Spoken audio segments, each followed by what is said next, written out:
Welcome to Rolls-Royce. Safety is equal to all aspects of our business, and your safety shall not be compromised for any reason. Our goal is to maintain a world-class safety program and ensure your time here at Rolls-Royce is injury-free.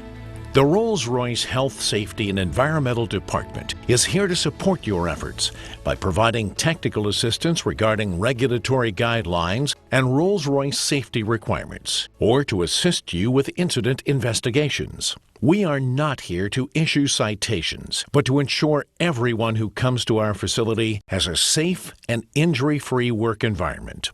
If you witness a medical, fire, or other emergency during your visit, use our emergency number at 5555 with an in-plant phone or 230-5555 with an outside phone. Be prepared to provide information such as your name, description of the emergency, and the location. Let's review the incident reporting system. All incidents must be reported to your supervisor immediately.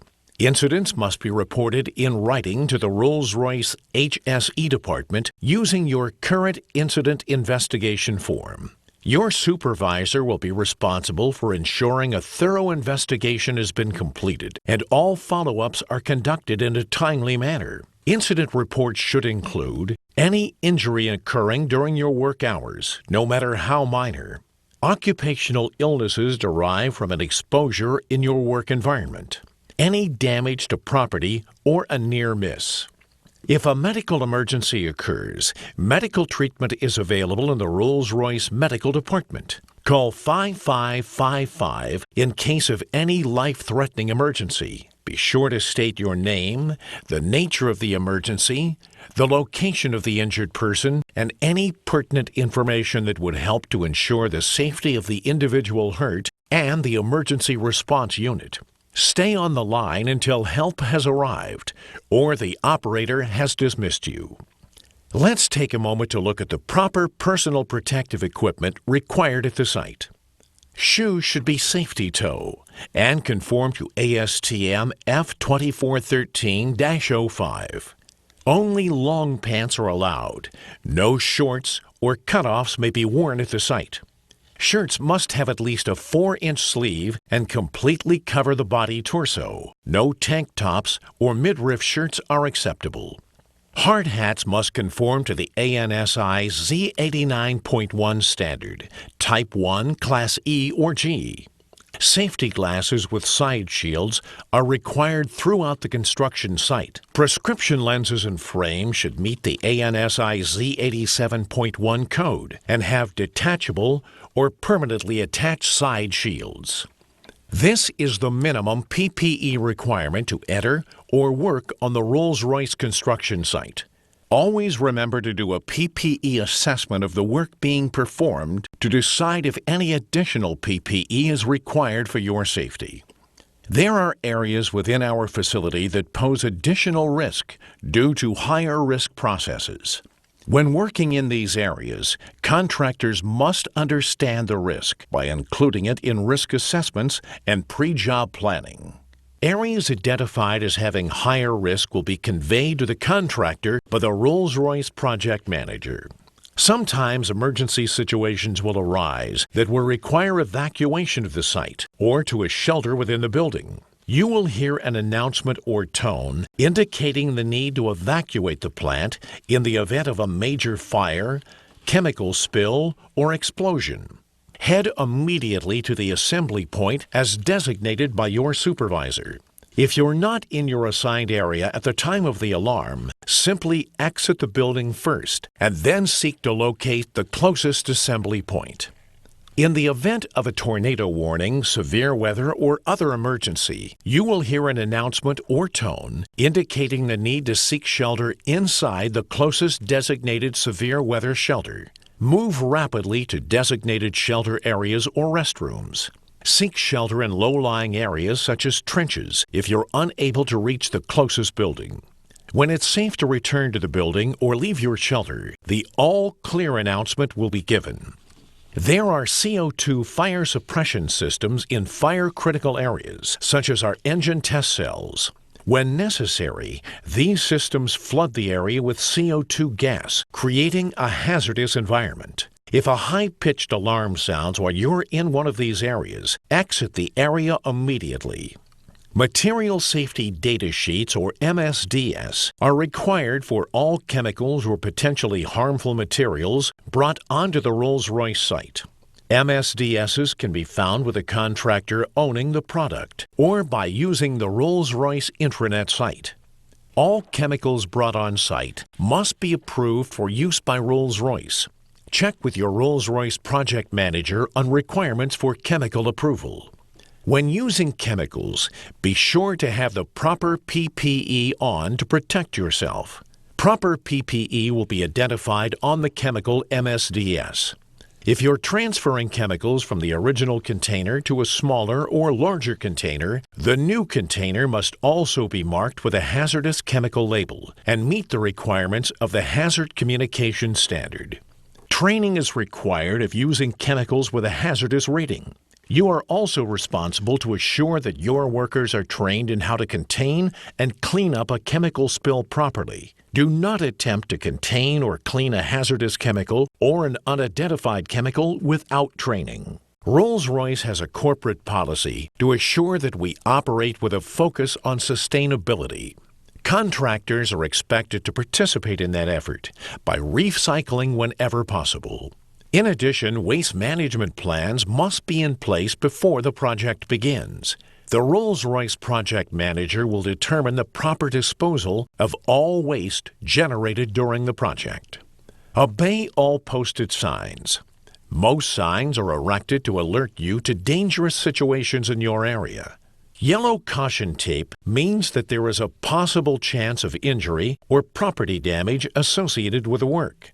Take a moment and look around to see if it's okay to proceed into the area. Red danger tape means that it is likely that a serious injury or fatality may occur from the work progressing. Never cross red danger tape unless a responsible person in the area has given you permission. The responsible parties that erected the danger tape have taken measures to manage this risk, and permission and coordination are required prior to entering this area. If temporary removal of barricades is required to conduct work, coordination with the party erecting the barricade is necessary. When the work is complete, return the barricade to its original condition and configuration. While performing work, you may encounter the need to enter a confined space. According to OSHA, a confined space is any area which has the following characteristics. It has adequate size and configuration for employees to enter, has limited or restricted means of entry or exit, and is not designed for continuous occupancy. Examples of confined space are tanks, pits, trenches, storage bins, silos, vaults, sewers, or pipelines.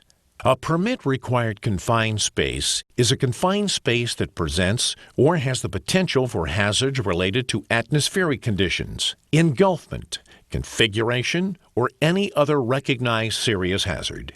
Prior to entering a permit-required space, you must be confined space entry trained. The permit must be completed and posted at the entry of the confined space and in clear view. Each contractor required to perform confined space entry will be responsible for providing all necessary permits and confined space entry equipment. Contractors must also contact security and provide confined space entry location pre- and post-entry. We have a variety of roof structures at our Indianapolis plants. If your work will require roof access, it is required that you assure that the roof is strong enough to support the workers and their equipment. If you have a question on roof capacity or to report damage, contact the Rolls-Royce project manager.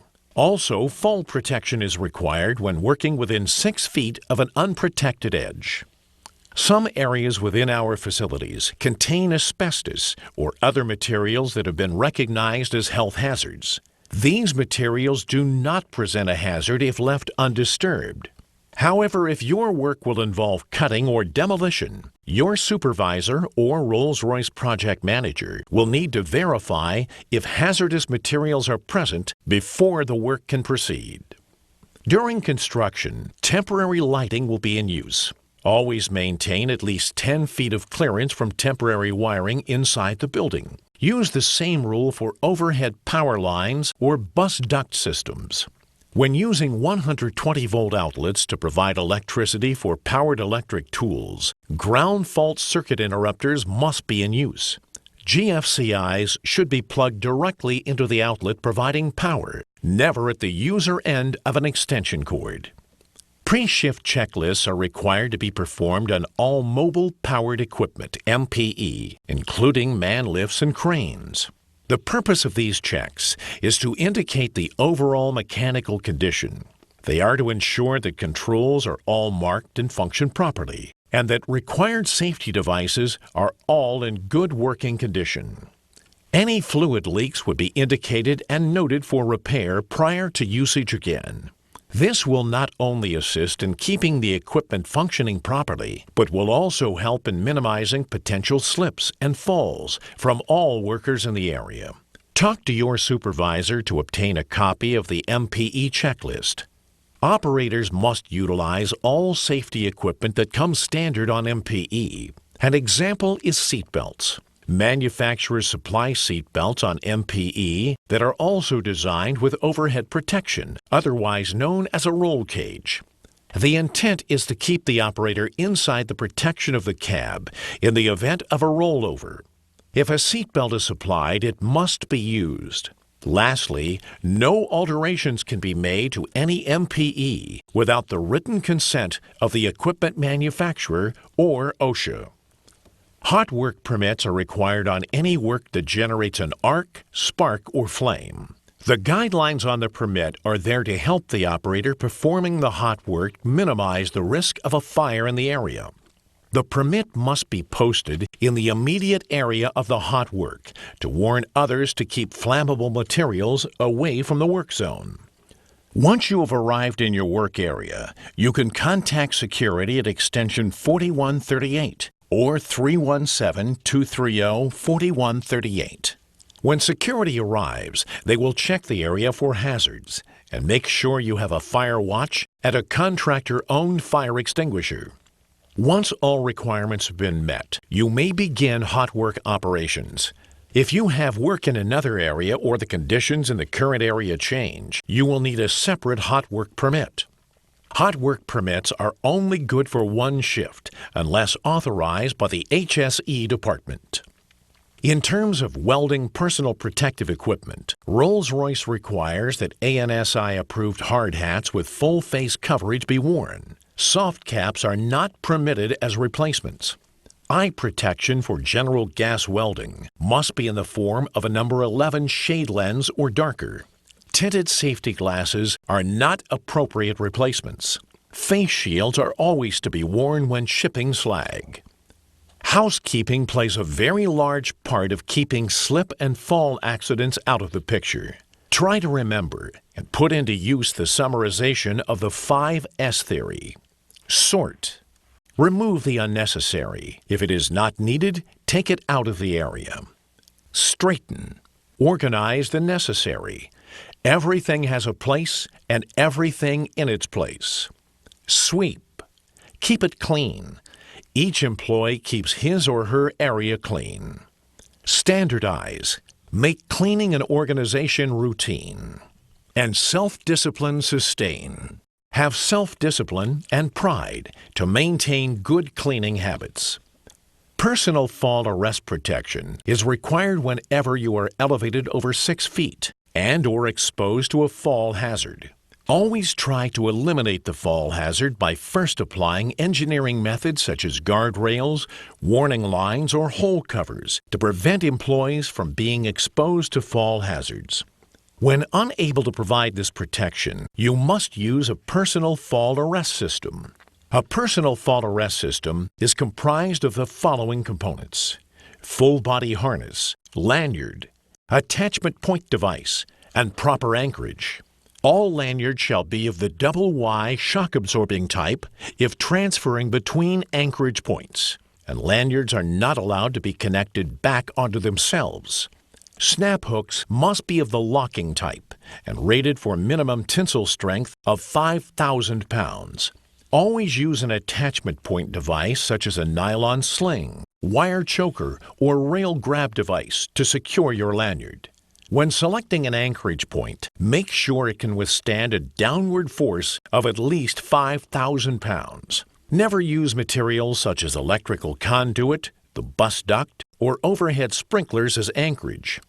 The personal fault arrest equipment must be inspected daily by the user and discarded if damaged.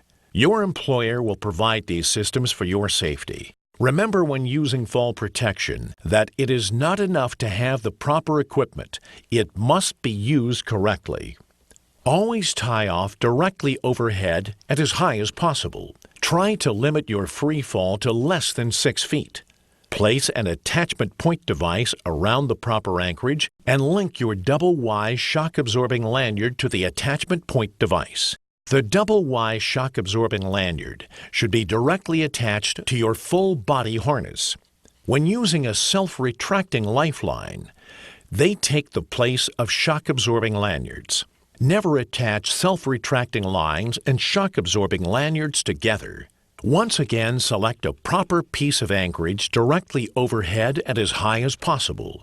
Place an attachment point device around the proper anchorage and link your self-retracting lifeline to the attachment point device. The self-retracting lifeline should be directly attached to your full body harness. Be aware of swing fall hazard when using self-retracting lifelines. Move the lifeline with you as you go to keep it directly overhead and as high as possible. When in articulating lifts, such as a scissor lift or boom lift, you must be restrained in the lift using the manufacturer-provided anchorage points. Do not wrap your lanyard around the rail of the lift. If you should stand on the mid-rail or exit the lift while elevated, you give up control of the lift and expose yourself to a fall hazard. If exposed to a fall hazard, you must be tied off 100%. To safely exit the lift, select a proper piece of anchorage outside the lift. Place an attachment point device around the proper anchorage and using either a double lanyard system or 2 single lanyards attached to the back of your harness. Take the free-running end of the double lanyard or the single lanyard not in use and link your shock-absorbing lanyard to the attachment point device placed around proper anchorage outside the lift. Unhook from your restraining point in the lift and cross over the handrail. By doing this, even though you gave up control of the lift and exposed yourself to a fall hazard, you maintained 100% fall protection at all times. When ready to re-enter the lift, simply reverse the process. Your company's safety representative or Rolls-Royce HSE department can give further explanation or training if required. All activities falling under the servicing and/or maintenance definitions require locking and tagging of the processes or equipment in order to control hazardous energy. Rolls-Royce contractors must conduct their own training and provide their own locks and tags. Everyone who will be affected or use lockout tagout should receive general LOTO training and an annual refresher from their employer. We will still go ahead and review the key things to remember when performing a lockout tagout. Step 1. Identify all points of hazardous energy that need to be controlled, either one or a combination of pneumatic, hydraulic, mechanical, and so forth. Step 2. Notify all employees working in the immediate area that the equipment will be shut down and for what purpose. Step 3. Shut down the equipment using the normal procedures, for example, the stop button and not the disconnect switch from the electrical panel. Step 4. Isolate the energy by applying all energy isolation procedures. Now is when an employee would pull the electrical disconnect into the off position. Step 5. Apply the lock and tag to the energy isolation devices. Step 6. Remove all stored energy. This may entail bleeding pressurized lines, or allowing the upper ram of a mechanical power press to inch into the bottom dead center location, and so forth. Step 7. The employee must verify that he or she in fact has the intended energy source de-energized and isolated. This is done by attempting to operate the equipment with normal operating controls. Step 8. Perform the work for which the lockout tagout was necessary. Step 9. Return the equipment to its original working condition. Step 10. Release the energy isolation mechanisms. Step 11. Re-energize the equipment back to a fully functional condition and notify employees working in the area of the re-energization. Every member of the team applies his or her personal lockout, lock, and tag. In accordance with the Rolls-Royce Lockout Tagout program, the name of the employee and the company owning the lock should be on the tag attached to the lock. A lockout tagout lock cannot be used for any other purpose other than the LOTO program. In a group lockout, the respective supervisor will determine who will be the lead person in the group lockout. The lockout leader is responsible for issue, instruction, and providing guidance during group lockout situations. The lockout leader shall place a lock on the energy source. Authorized team members shall then affix their personal lock to a group lockout device. Remember, the lockout leader's lock is always the first one on and the last one off. No metal ladders can be used on the site. Only Type 1 or 1A are allowed on site. Type 1 or 1A ladders are of wood or fiberglass construction. Use of an A-frame ladder is acceptable if all 4 legs are placed firmly on the floor. Full fall protection is required if the individual is working on the ladder and exposed to a fall of 6 feet or greater. Extension ladders must extend at least 3 feet beyond the highest point of support. They must also be attached, secured on the higher side to prevent falls.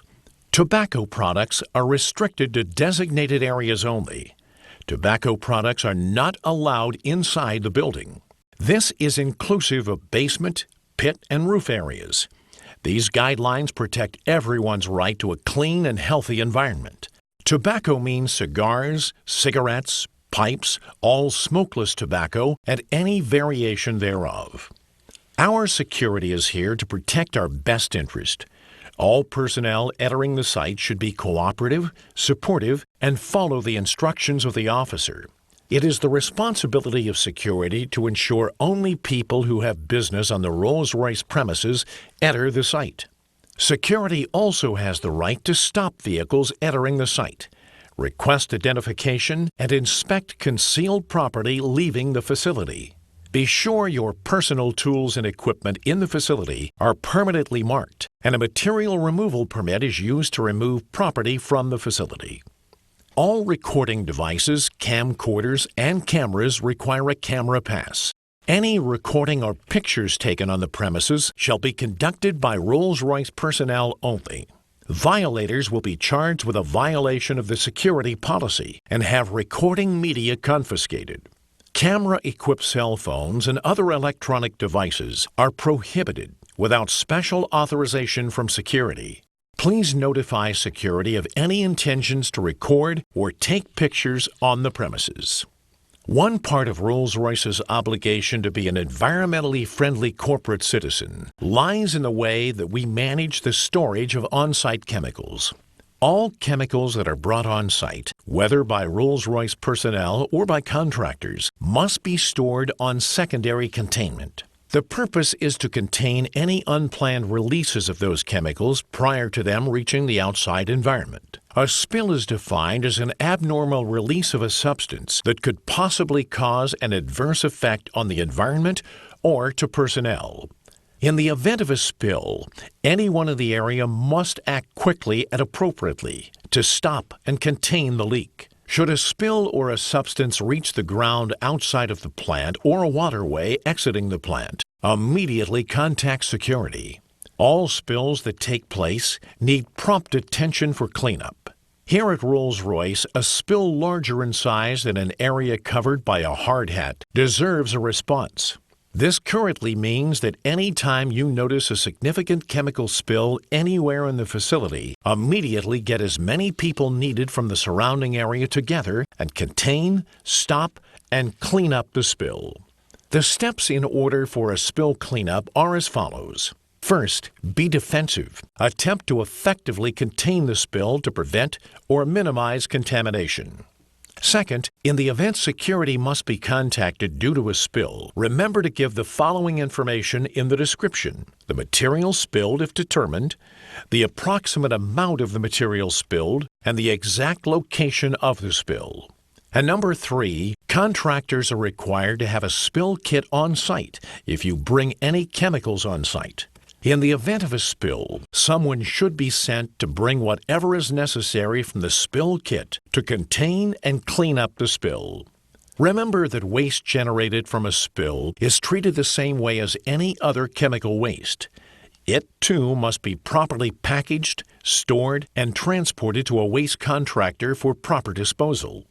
Contractors are fully responsible for caring for their own chemical waste. Rolls-Royce will not provide this service. After a cleanup has been completed, the area in which the spill took place should be in its original condition. Spill report forms will be available through the HSE department. Record all pertinent information on the spill and provide in writing to the Rolls-Royce HSE department. Never discharge anything into the site's storm sewer system without prior written consent from Rolls-Royce. If an unplanned chemical discharge is discovered to have entered the storm sewer system, immediately notify security and the HSE department. To highlight the Rolls-Royce environmental commitment, we have an excellent environmental record worldwide, and we will continue to practice as an outstanding corporate environmental citizen here in Indianapolis as well. We need your help to maintain this commitment by following Rolls-Royce recycling practices and controlling waste streams.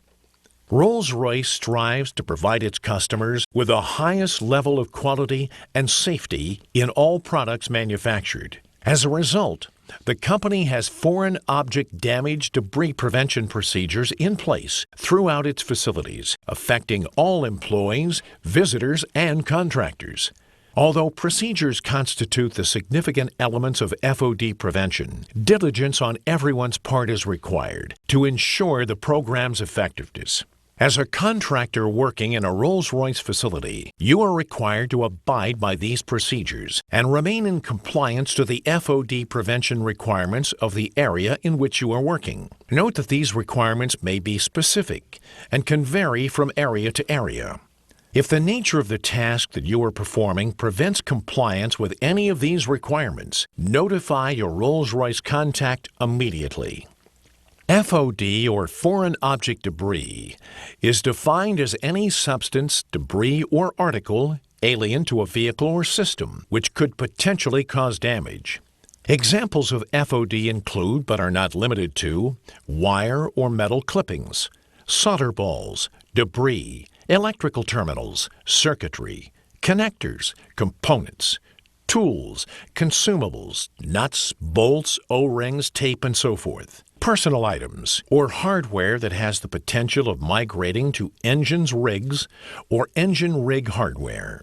All areas in Rolls-Royce facilities are designated as FOD awareness areas, unless otherwise stated. In FOD awareness areas, these general guidelines should be followed to minimize the risk of FOD. First, clean as you go, a practice which consists of periodically removing debris generated while performing tasks in order to prevent potential FOD buildup. Take care to minimize the debris produced by the task. Clean the entire work area if you have to suspend or stop working, and also before moving on to another work area. Second, parts protection. If engine rig parts or components or engines rigs are in the vicinity of your work area, ensure that Rolls-Royce personnel in that area have protected them appropriately to minimize potential FOD contamination. If you feel that an engine rig part safety has been compromised, notify your Rolls-Royce contact immediately. Number 3, tool control. Verify that all tools brought to the work area also leave the work area when the task is complete. If a tool is missing, report it to your Rolls-Royce contact or personnel in that area immediately. Fourth, incident reporting. Any incident that causes or may cause damage due to FOD must be reported to your Rolls-Royce contact immediately. Work must be stopped until cleared to continue by the area FOD focal point, supervisor, or manager. Areas identified as FOD control areas have more stringent FOD prevention requirements than FOD aware. In addition to the FOD aware area criteria, the following apply to FOD control areas. First, access control. Permission to enter the FOD control area must be given by the area FOD focal point, supervisor, or manager. Second, hardware consumable control. All hardware and consumables brought into the FOD control area must be containerized and labeled with identifying information. And third, personal items control. No food is permitted, and drinks must be in approved spill-proof containers. Be mindful of or secure loose personal items, including identification badges, jewelry, pens, pencils, keys, cell phones, and so forth. Areas identified as FOD critical have the most stringent FOD prevention requirements. In addition to the FOD aware and FOD control area criteria, the following apply to FOD critical areas. First, hardware consumable control. All hardware and consumables brought into the FOD critical area must be containerized and labeled with identifying information including quantities. In addition, all consumables must be logged on an inventory sheet and audited upon exiting the area. And second, personal items control. No food or drink is permitted in FOD critical areas. Prior to entry into the FOD critical area, each individual shall secure all loose personal items, such as identification badges, jewelry, pens, pencils, keys, cell phones, and so forth above the waist. Employee badges remain the property of Rolls-Royce and should be returned when permanently leaving the site. In addition to your employee badge, you will also be issued an HSE information badge, indicating the date of your contractor orientation. This badge is yours to keep and will act as verification of this orientation. You must have your employee badge and HSE information badge with you at all times. This orientation is good for 1 year from this month. You are required to renew this orientation on an annual basis if the project extends past 12 months, or if you return for another project over 12 months past the issue date of the badge. Your company representative will now discuss site access and other means of entry, the limits of the construction zone, building layouts, the Rolls-Royce on-site medical treatment facility and its location, restroom availability, applicable speed limits, and vehicle requirements for entry on Rolls-Royce property. Once again, welcome to our facility, and thank you for participating in the continued success of Rolls-Royce.